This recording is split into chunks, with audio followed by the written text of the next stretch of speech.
আপনারা জানেন যে আমরা নির্বাচনে যে প্রক্রিয়া, সেই প্রক্রিয়ার অনেকগুলো ধাপ ইতিমধ্যেই আমরা পার করে ফেলেছি।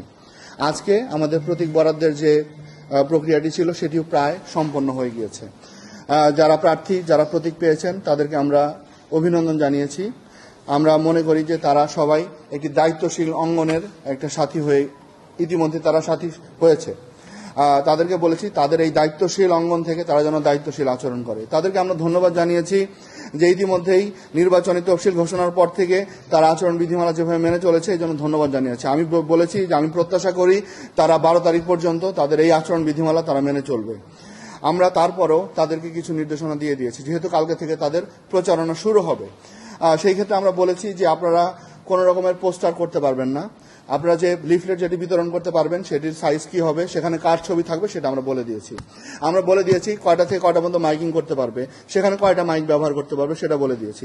আমরা পরিষ্কারভাবে বলে দিয়েছি যে আপনারা কোনো ধরনের কোনো শোডাউন করতে পারবেন না, সেটা মোটরসাইকেল হোক, সেটা মাইক্রোবাস হোক, সেটা ট্রাক হোক, বাস হোক, লঞ্চ হোক, কোনো শোডাউন তারা করতে পারবে না। আমরা সেটা বলে দিয়েছি। আমরা বলে দিয়েছি এই ক্ষেত্রে কোনো রকম ব্যর্থ হলে আমরা ব্যবস্থা গ্রহণ করব। এর পাশাপাশি আমরা আমাদের এবারকার যে বিষয়গুলো আছে সোশ্যাল মিডিয়া প্ল্যাটফর্মটা এবার আমাদের কাছে সবচেয়ে বেশি গুরুত্বপূর্ণ।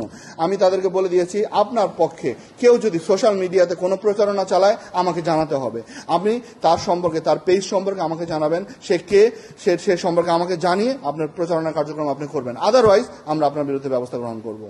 আমরা এবার জানেন যে পোস্টাল ব্যালট একটা গুরুত্বপূর্ণ অংশ, সেই বিষয়ে আমরা তাদেরকে পরিষ্কার বলে দিয়েছি পোস্টাল ব্যালট যেটি আগামী কাল বা পরশু থেকে যেটি আসা শুরু হবে, এবার প্রবাসীরা জানেন আপনারা ভোট দিতে পারবে, একটি বড় একটা অংশ, এবং চট্টগ্রামে একটি বড় একটি অংশ পোস্টাল ব্যালটে তারা পাঠাচ্ছে, রেজিস্টার্ড হয়েছে।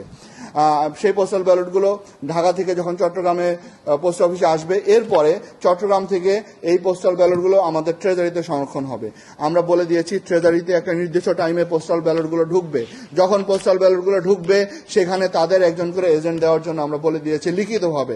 প্রত্যেক এজেন্টের সাইন, তাদের মোবাইল নাম্বার, তাদের এনআইডি, তাদের ছবি সহ আমরা দিতে বলেছি কালকের মধ্যে। কারণ আমরা যখনই পোস্টাল ব্যালটগুলো ঢুকাবো তখন তাদের এজেন্ট থাকতে হবে। এটি আমরা তাদেরকে নিশ্চিত করার জন্য বলে দিয়েছি। আপনাদের মাধ্যমে আমরা বলতে চাই যে তারা যেন অবশ্যই তাদের এজেন্টগুলোকে নিশ্চিত করে। গুজব প্রতিরোধে আমরা ইতিমধ্যে একটা কমিটি গঠন করেছি আমাদের এক্সপার্টদের নিয়ে। সেখানে আমরা এবং আমাদের বিভিন্ন ডিপার্টমেন্টের চুয়েট বা অন্যান্য যারা এক্সপার্ট আছে তাদেরকে নিয়ে আমরা কমিটি গঠন করেছি। আমরা কুইক একটা রেসপন্স তাদেরকে দিতে চাই যে ক্ষেত্রেই যে ধরনের গুজব আসুক। পাশাপাশি একটু আগেও আমি সেনাবাহিনীর সাথে কথা বলছি, তাদের একটা ইন্টেলিজেন্স কাজ করছে এবং আমাদের ডিজিএফআই তাদের ইন্টেলিজেন্স কাজ করছে। যদি এই ধরনের কোনো কিছু আসে আমরা সাথে সাথে তার কাউন্টার যে রিয়েল যে পিকচারটা সেটা আমাদের দেওয়ার চেষ্টা করব, যাতে গুজবটা কোনোভাবেই প্রভাব বিস্তার না করতে পারে। গুজবকারী যারা আসবে তাদেরকে অবশ্যই আমরা আইনের আওতায় নিয়ে আসবো।